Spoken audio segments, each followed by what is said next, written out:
Et Manon vient de nous rejoindre. Bonsoir Manon. Bonsoir. Alors ce soir, nous allons parler de l'application qui fait fureur en ce moment sur le net. Oui, je pense que personne n'a pu passer à côté. Elle s'appelle FaceApp. En fait, c'est une application russe qui existe déjà depuis 2017, mais elle refait surface en ce moment avec une fonction en fait qui permet de vieillir les visages d'une manière plutôt réaliste. C'est actuellement l'application la plus téléchargée sur Google Play avec plus de 100 millions d'utilisateurs. Et comment elle fonctionne cette application?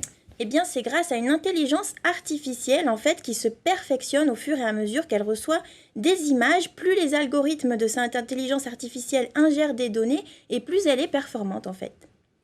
Donc cette application a quand même soulevé une certaine polémique. Et pourquoi cette polémique? Et en fait, beaucoup s'inquiètent de l'utilisation des données, et plus précisément, eh bien, des photos modifiées qu'on obtient avec cette application et qui sont collectées par FaceApp.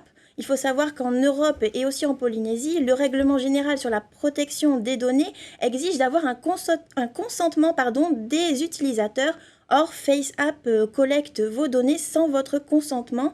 En fait, c'est simplement notifié dans les conditions générales d'utilisation qu'on collecte vos données. Et donc, quelle a été la réaction de FaceApp face à cela? Eh bien, à force d'articles dans la presse internationale, il y a eu un communiqué du patron de FaceApp qui assure que, en fait, la plupart des photos sont supprimées dans les 48 heures et que toutes les requêtes des utilisateurs sont acceptées pour faire supprimer leurs données et puis surtout qu'ils ne revendent pas nos photos.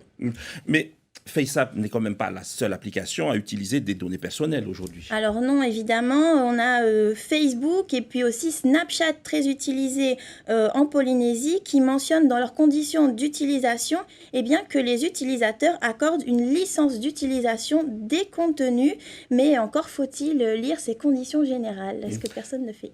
Merci beaucoup Manon. On se voit la semaine prochaine pour d'autres informations de la WebZone. Cette information-là est à retrouver plus en détail sur notre page internet tntv.pf.